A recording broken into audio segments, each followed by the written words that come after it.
welcome to yet another edition of On the Spot. I'm Ryan MacDonald. And I'm Rich Gallup. We got a great show for you today, including a nice first look at MechAssault 2. We got our hands on the game today, thanks to a nice visit by MechAssault, by the Microsoft and Day One Studios, and we have a developer interview with them, and as well as some words from Kasavin. Then we're going to be checking out a little action with Jeff Gerstmann on Burnout 3. Of course, you got Ryan Davis's full info on the single-player and multiplayer aspects. Today we're going to be showing you some of the online stuff. Jeff's going to be standing by, and you ready, Jeff? You going to get us some Burnout 3 on?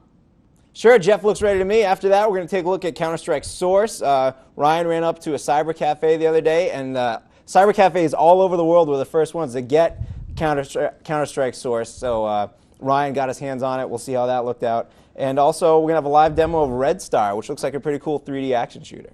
Finally, we're going to take a look at a website called theinternetarchive.org. For those of you that may or may not know, internetarchive.org, they pretty much the name says it, they archive stuff. We found some fun clips on there that some old school stuff, little Doom 2 action, little Batman action. There's some fun stuff in there that we're going to do a little show and tell with that. And then we'll be taking your questions throughout the whole show. GameSpot Complete members, of course. Feel free to use the On the Spot page to actually submit your question right there in the form built in and send them our way, and we'll be taking those and answering your questions. Right now, let's move right on to MechAssault 2 Lone Wolf.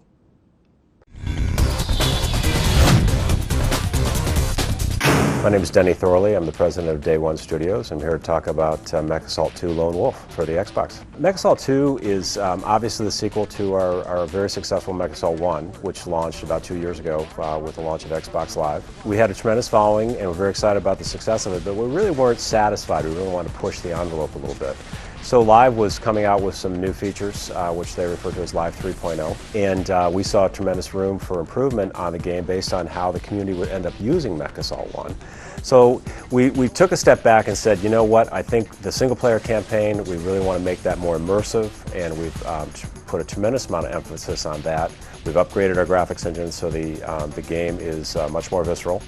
And we've taken all the features that Live 3.0 really has in terms of its messaging and things of that nature and tried to really blow that out. You know, in MechAssault 1, your avatar was the mech for the most part. And in MechAssault 2, we've allowed you to get out of the mech. So you're a character in the game, and you get to experience the Battletech world as the character. And so the sense of scale is just dramatically different. When you are in one of our dense cities and you see a mech turn the corner and the scale of this 60, 70 foot mech, it's really an incredible experience. And we're allowing you, since you are the character, to get into different vehicles in the game, which really broadens the tactics of the product. So you're able to try different strategies and kind of play, you know what, maybe if I take the VTOL, which is kind of a hover flying vehicle, or the battle armor, which gives you the capability to jack enemy mechs, so that the play field is a little more dynamic than what it was in MechAssault 1. At the end of MechAssault 1, you ended up acquiring the Ragnarok, which was new technology. So the characters are kind of moving over. We're 2 years in the future. We're still battling the Word of Blake, and we recognize that this technology, there's more technology out there.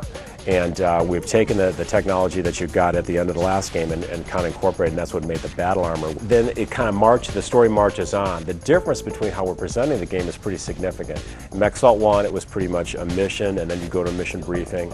In this, we're keeping you immersed, so most of in terms of what you need to do is told to you in kind of a character-to-character conversation. So it's kind of fun. Get a chance to meet Natalia, and we're introducing some new characters. Foster, who is from the first one, plays a little bit larger role in the game, and of course your character as the pilot. And that gives us MechAssault 2, which comes out the end of December. All right, I'd like to thank Denny Thorley for that great interview right there. And now joining me in the studio is Kasavin. Hey, Greg. How's it going? All right, this morning you got to play MechAssault 2. I did. What can you tell us about it? I can't talk about the multiplayer right now, unfortunately, and that's the only part I actually did get to play, so, oh my god, anyway, it's pretty cool. We gave it our Best Xbox Game of the Show award, much to the chagrin of people blindly expecting us to give it to Halo 2. We also gave it our Best Shooter award back at E3, and the game has definitely just shaped up since then. It's supposed to ship actually basically about 2 days before the end of this year, so the January release date that's been floating around isn't quite accurate. It's slated to ship in very late December right now, and Basically, it's going to be a lot different from MechAssault in some ways. It's still very much like an action-packed shooter, robot-on-robot violence, but now sort of the big key is that you can get out of your mech. So one of the cool things about the Mech Warrior games and the Battletech universe in general is you have these big walking tanks of different size. So you always want to get a good sense of scale. Like, are you really as tall as a skyscraper and all that? So in this game, when you're running around as just some little dude and you see like big giant feet stomping at you, you really do get a sense of how big these things are supposed to be. They're these 80-ton tanks bristling with weapons. So you've got stuff like mech jacking now. You can actually use this new kind of assault suit. It's about this 12-foot tall, like fast and nimble suit.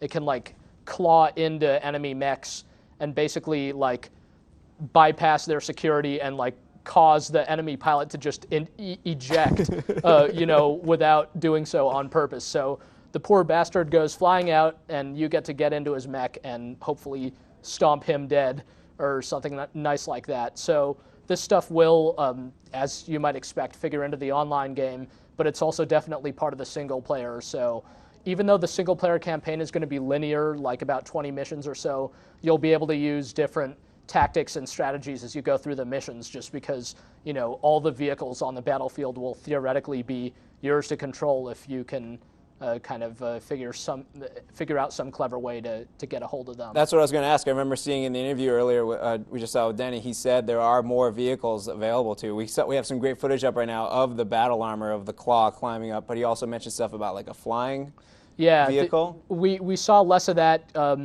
in the single player than in the multiplayer, so I can't quite talk about it, but we did talk about the flying vehicle back in our E3 impression, so that's open season. But it's one of those things. It's like you read what we have to say about the single player that's coming up today, and you get a very good impression of what the multiplayer is going to be like, because the gameplay mechanics don't change that much between the single player and the multiplayer. It's just try to imagine this stuff with a whole bunch of people running around, and you start to get an impression of the scale and the dynamic that they're going after. I really want to ask you specifics about the multiplayer when you say, but I know I can't, I can't. And so can people tune in next week to learn more? They can indeed. We will definitely have a big MechAssault 2 update that's all about the multiplayer coming next week. And we'll have a second interview, more gameplay footage, all kinds of informative text for everybody. Yep.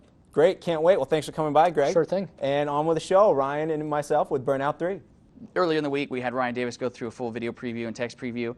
That's on the site for you to check out. If you haven't checked it out, I highly recommend looking at that. But right now, we're going to take a look at a live demo of the online portion of Burnout 3. Rich, you're totally getting your Burnout 3 on, aren't you? I totally am. This game is awesome. I'm playing against Jeff right now. He's in his office. I'm here in the studio.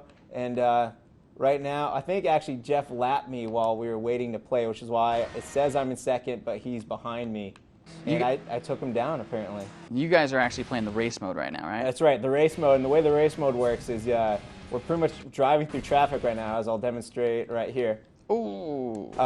And the way race mode works is we're going head-to-head right now. We got 3 laps on this course. And you get some turbo boost, which helps you go a little faster. And the way you increase your turbo boost is by driving a little recklessly. Like, you'll get points for trading paint with someone. You'll get a little boost for near misses like I just did right there. And then but the price you pay, of course, is that you will run into someone else. Did I see Jeff's car just like disappear for a second, though? I think you may have. What is up with that? I think he's cheating because he's played this game before and I'm still rather new to it. But Of course, this is an early build still. The game is still, what, 3 weeks out from it coming out? I think so. It's coming out in late September, right? Yeah, totally. Oh, it looks awesome. You can see the sense of speed is great, reminiscent of other EA games like Need for Speed Underground or yeah. Sorry, but I lost my train of thought right there. But yeah, it's a great game. There's other modes involving as well. There's the crash mode. Ryan, you can tell us a little about the crash mode while I try to find Jeff. The crash mode's like super cool. It's like basically set up so that you can have your cars all basically coming down this this one straightaway.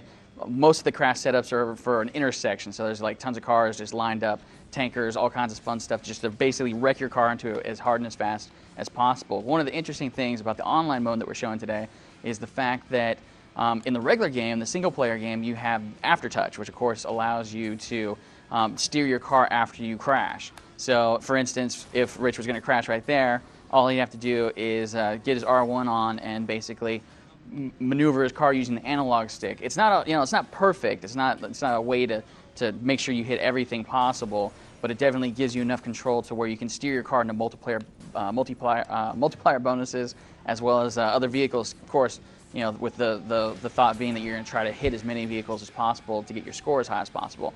With the online mode, though, you still have aftertouch, but the difference between the online and the offline mode for the aftertouch is that offline, it actually slows the game down, a little bullet time action, so you can kind of maneuver it a little better. It's only for a limited time, but on online, of course, when you got all kinds of people playing at the same time, you can't really slow down time. Otherwise, it doesn't really work because everybody's, working in real time. So the aftertouch in online mode simply just doesn't have the slowage of time, I guess you would say. So instead, it basically just allows you to do the aftertouch, crash into people full speed. It's pretty cool. It just gave me points for losing a mirror. Oh, really? It said wing mirror crush plus 20 or something like that. I was like, that's pretty cool. I think Jeff has long finished this race, which is why I'm trying to race to the end here. But this game looks really cool. I can't wait. Now, in online, you can play with up to 3 other people. Is that correct? I think that's actually 5. 5 of it? 6 total? That's 6 total, awesome. Yeah. So, and I can't wait. But, yeah.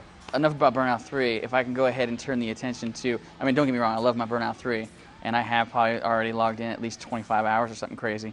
But the game that is the future of all gaming, I got a chance to go and see yesterday.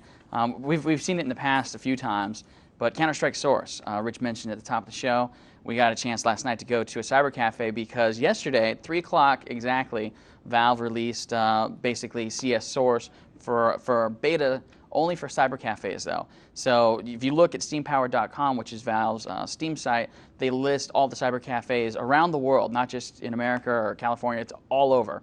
You can go to steampowered.com and see if there's a cyber cafe near you that has CS Source ready for you to play. Of course, in about a week, they're saying that CS Source is going to go to the full beta, which of course will be for Condition 0 people. Anybody, if you've got Condition 0 loaded on your machine at home, you'll be able to play Counter-Strike Source before everybody else. But right now, for the next week at least, Counter-Strike Source is only available at cyber cafes. We went yesterday to check out the scene and see what people thought of the game, so let's take a look. Right now, we're at Elite Network Center in Novato in the North Bay area. And today, Counter-Strike Source was released, or the beta, to most cyber cafes. And we had a number of people come in just for that. I'm part of Conspiracy of Silence, it's a local clan, teamconspiracy.net, and we've been playing Counter-Strike for about a year and a half or so. We've seen the transition from 1.5 to 1.6, and we've been expecting Counter-Strike Source to come out for a while now, and we really enjoy what we saw today. The physics in Counter-Strike Source are very nice. That was the first thing we noticed. Immediately on the one map that you can play on in Counter-Strike Source, D-Dust, there are objects strewn about the map, and we had a whole lot of fun just shooting them around, seeing how we could interact with those objects. The physics in Counter-Strike Source, we can take advantage of them by maybe throwing objects in front of, where someone might run out to delay them, give us that extra moment, that split second to shoot them in the face. And but there are disadvantages too, in contrast with Counter-Strike 1.6 and all the other versions, as you can't stack on each other's heads as much as you could beforehand. It's not as easy to shoot through walls, but despite that, it's a beautiful game, and the physics are really nice. Counter-Strike Source is a great game. It's an update that I think everyone will love. It's a facelift that Counter-Strike has needed for a long time. Looks great. So Ryan, we got some quick questions for you right now to help fill in the gaps. Being the Counter-Strike fan that you are, what do you think overall of CS Source? It's awesome. It is just if you were a CS fan, it doesn't get any better. It's exactly what everybody wanted. Counter-Strike for years has been an awesome game. It's fast, it's action, it's everything you want in a first-person shooter.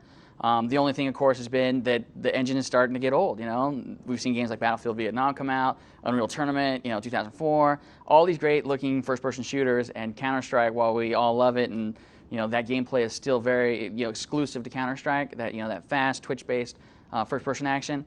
The engine is just, it was starting to look aged. You play Counter-Strike, and as much as you loved it, you couldn't help but think, man, I really wish it would have looked, I wish it would look a whole lot better. And that's exactly what CS Source does. Basically, it gives it a whole facelift. The game from the physics engine, of course, it's using the Source engine, which is why they're calling it CS Source, same engine they're using for Half-Life 2. I'm super stoked. Yesterday when I got to go and actually see it in a regular game environment with regular people playing, I can't tell you how much fun it was. It was a blast. So are you implying that we're irregular people around the office here? All right, that's cool. So how do you think the physics, do you think they'll come into play much? It's funny because that's been the big question. Everybody asks, is it just the graphics that are looking better? Is it just the physics of people, flying around ragdoll style? Is that all that's about? Right now from the levels that we have seen, it looks like the guys that are building Counter-Strike Source are very, very cautious to implement anything that's going to radically change how the game plays. But there are some stuff that you can do with the physics. For instance, if you go to, I guess it was DE Dust, which is what they were showing yesterday, there were several drums that were around the main area, and these guys, in the video clip that we rolled just a second ago, you could actually see it. The guys were throwing grenades near those drums. And in a lot of cases, they're in spots where people might, usually come rushing out. So the interesting thing that happens if you land that grenade close enough to those drums, you might not actually hit the guy with a grenade, or you might do a certain amount of damage. But if you hit that drum, of course, that drum's going to go flying like it did in the video clip. And if there's somebody, nearby, is it going to jack them and, get your kill right there. That's cool. So there's some cool stuff like that. Some of the other stuff we saw, of course, Italy on the regular Counter-Strike. You go through the first apartment building. Counter-Strike players know what I'm talking about. You go through the first building as a counter-terrorist. There's tables and stuff in there that are basically just window dressing. You can't do anything with them in the regular Counter-Strike. But CS Source changes that. All those objects that are basically window dressings in the original game actually become fully realized 3D objects that you can move around. So those tables in the apartments in Italy, you can actually shove those out. I got a chance to see it the last time I saw Source. Basically, you just shove those tables out, and so what people are doing, they're thinking of ways to how they can use that. They're shoving those tables out in front of doorways. And so what happens is, those dudes coming rushing through, it's like they either have to move it, which you'll hear, or they have to shoot it because it's wooden and it'll fly apart. Either way, you're going to have a little bit of a detection as to whether or not they're coming through there. And so there is going to be some cool stuff that you'll be able to do, I think. I don't think it's going to be a revolution to the game by any means. I think there's going to be some neat tricks that people are going to find, though.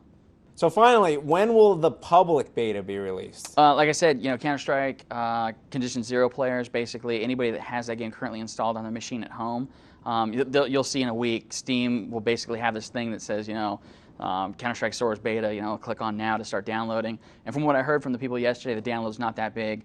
They were downloading multiple copies of it to several different machines, and they said all of them only took an hour. So I imagine next week or in a week and a half or so when Valve actually does release it, it'll be a quick download and everybody will be playing, and it's going to be awesome. Of course, just Condition Zero players, once again, if you don't have Condition Zero, you're going to have to wait until probably Half-Life 2 comes out, which CS Source is going to be the multiplayer for Half-Life 2. Very cool. Thanks, Ryan. Let's move on to our demo of Red Star, shall we? Totally. As I was informed moments ago by the newest member of GS Live that you will soon meet, Roger Chang, he actually told us that Red Star, he was actually excited for this game because it's based on a comic book. It's a comic book, and the game, in all honesty, I didn't know it was anything about a comic book before, but the one thing I did know and why I was surprised that it was pretty good was that Acclaim is actually bringing this out, and it is super fun. We had Alien Hominid on the show a couple weeks ago, and once again, this is two-player action at its finest. I'm sorry, I'm in the throes of rad melee combat. I'll take care of him. You keep talking. Okay, so the cool thing is, I'm this big guy, right, by the way, with this cool sword. The cool thing with this is, I'll show you, is that you can shoot your gun, see like that, you launch rounds all over. Awesome. The game is kind of like Contra. Right here you can see this setup where it's basically like these big boss battles come up. But right here, we're actually in the beginning of the game, so as you can see, this is basically teaching us how to play. I wanted to load a later level, but I figured it was a little tougher for Rich, so Oh, that's nice of you to take pity on me. But right here is basically you can lock onto your opponents. You hit the circle button, and you can launch launch your shots at them. But then when you get close, of course, you can start mashing on the square button and start unloading some cool melee attacks like you're doing right there. That's cool. The X button, as you can see, is like this little shield. And as we get further in the game, you'll realize that there are enemies that you can only attack with melee attacks because they have these energy shields that block your projectiles. But yeah, so far, everything that we've seen for Red Star, going through it, it's definitely a really cool game that I think a lot of people are going to be surprised by. So I'm noticing a kind of Russian, or I don't know if I'm allowed to say Soviet theme to it, but so what was the comic based on, did you say? The comic, as Roger was mentioning to me before we started, he was saying that the comic was based, I guess, loosely on some of the events that took place in the, I guess, the Afghanistan, Soviet Union kind of little action that they had, in history. No, I honestly don't know a whole Rambo lot. 3, then the Rambo 3 era, I guess you're saying. Do you know? Are you joking? No, that's what Rambo 3 goes to Afghanistan to help fight the Soviets. I'm not big on the Soviet history, so. Or Rambo history, apparently. Yes. But right here, this is a boss battle, so you can see it come up. Big old ships. Game is basically a 2D side-scrolling shooter except 3D. It's totally old school. Once you get further in the game, you'll see that some of the shots from your enemies actually go really slow. So it's almost like a traditional Gradius or R-type of game. So like here, you can see right here how slow the shots are going. Mm-hmm. So we can actually run around and try to dodge them or just hit our shields and block the ones that we need to. And as you can see, in the tradition, housing this boss right now. In the tradition of really cool big bosses and big boss battles, Red Star definitely has a whole lot of them that keep coming at you. Very cool. This game looks awesome. Definitely. So should we go ahead and take some questions? I would love to do that, but first I'd like to learn a little bit more about the Internet Archive. Oh, yes. Actually, if you don't mind. Yeah, totally. Should we put this game down? Or yeah, should we totally. keep playing? Otherwise, I'm going to be playing it. So the internetarchive.org, I was actually going through some forum posts that I saw the other day, and these guys were chatting back and forth about this crazy site called the internetarchive.org, and they were talking about these crazy old movies that they have basically on their site, free to check out. So I went on there and looked at them, and sure enough, I mean, there's some hilarious stuff that I wanted to show to some of our viewers today because I thought if I enjoyed it so much, other people probably get a kick out of watching them. So I got 3 clips lined up for you. All right, so let's run a clip. He's a dirty bird with a deadly exploding umbrella. And she? Well, she is perfectly evil. A destructo feline skilled in flips, kicks, and cartwheels. They must be stopped. Someone must cage the wild animals let loose upon the streets of Gotham City. In Batman Returns from Konami, only you, as the Caped Crusader himself, can end their wicked reign of terror. It's Super NES action like you've never seen before, simulating all the adventure and intrigue of the hit blockbuster movie. Step into the silver screen as you fight for justice through 7 cruel and unusual stages. Meet your arch enemies in intense 3D simulation as you command the high-speed Batmobile, and then chill out in Penguin's dreaded Arctic World hideout. Gameplay is designed to appeal to all age and experience levels. Batman Returns brings superhero stature and silver screen simulation to the Super NES, only from Konami. Pretty sweet. So now what you're telling me is the Internet Archive is basically, it's a site that does what it says. It archives the entire internet. In all honesty, I don't know that they do the entire internet. Mm-hmm. But that'd be kind of big. That would be pretty big. But they do have a ton of stuff on there. So just some of the clips that we're taking a look at today is just a taste. Just a taste. I wanted to just kind of give people an idea of what they have, and not that you should go other places and watch video game movies, but I thought it was cool, and I figured you guys would as well. So let's look at another clip, shall we? Yeah, this one's for Doom 2. All right. This one's hilarious. Nice.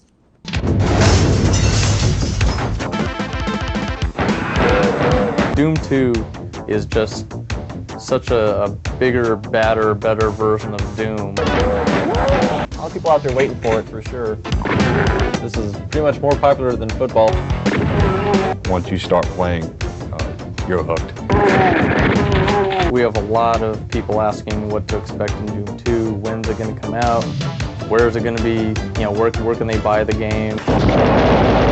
We knew it was going to be a monster hit. when the people from GT Interactive Software sat us down and gave us a clue as to what kind of numbers Doom 2 was doing in pre-orders, we all hit the floor. We couldn't believe it. It's phenomenal. A lot of the retailers are getting demand for Doom already, so they know that when Doom 2 comes out, they're going to be able to sell a lot of product.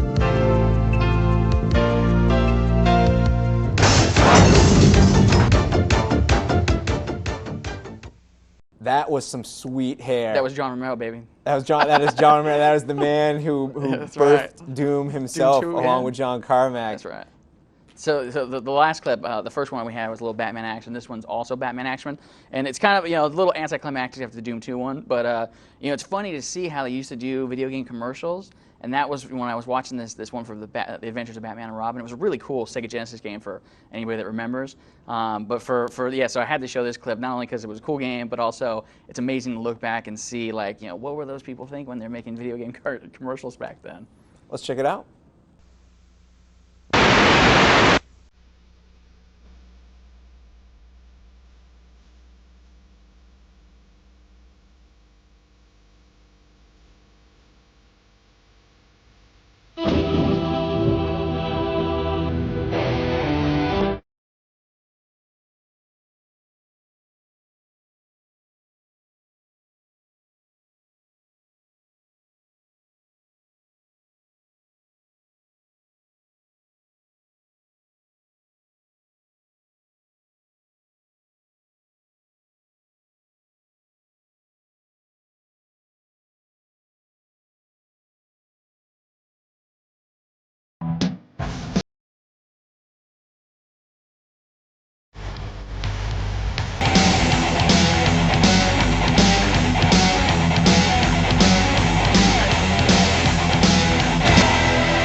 Two words for you, Ryan. That's some impressive scaling. Yes, it's some business. It's something. And speaking of business, it wouldn't be on the spot without the Q&A from our loyal viewers out there, the complete box. If you're a GameSpot Complete member, you see a box, send us some questions through that, and we'll answer them on the show like we're about to do right now. That's right. The first question we have today comes from Doug K.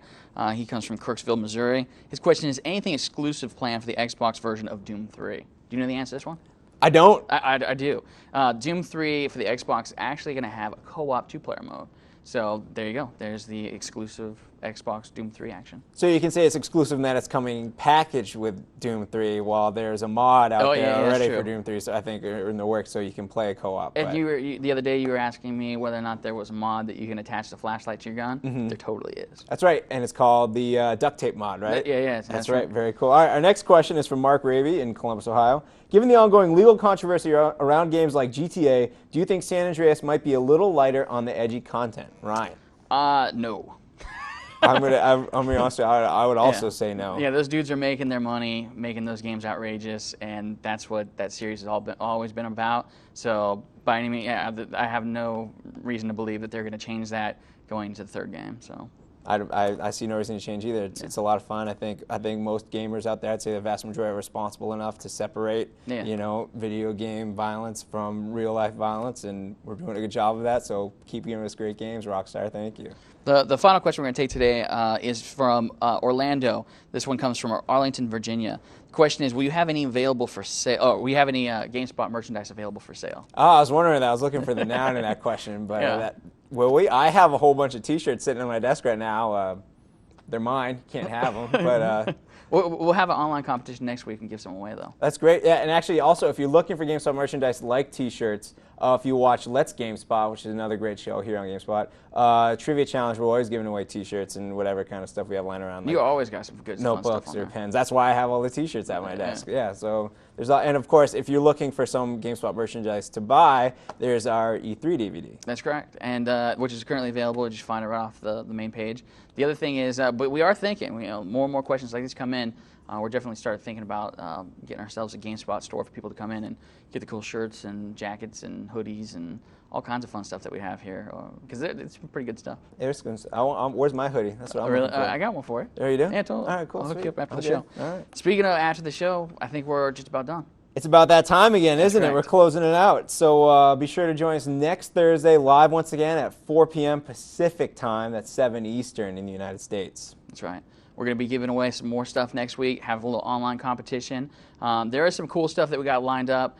We got some really cool stuff to give away. Jim Lee autographed a bunch of cool Contra posters for us.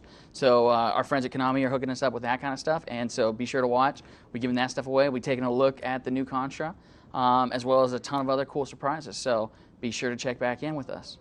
Great. And also remember, as we said earlier with Greg, check it out. We're going to have some great MechAssault 2 multiplayer stuff. We're allowed to tease it now. We're not allowed to show up, but we saw you have 6 gameplay moves and developer interview on the site. Check that out. For the single player component, we have even more stuff coming at you for multiplayer, which is where the game is at its best. Absolutely.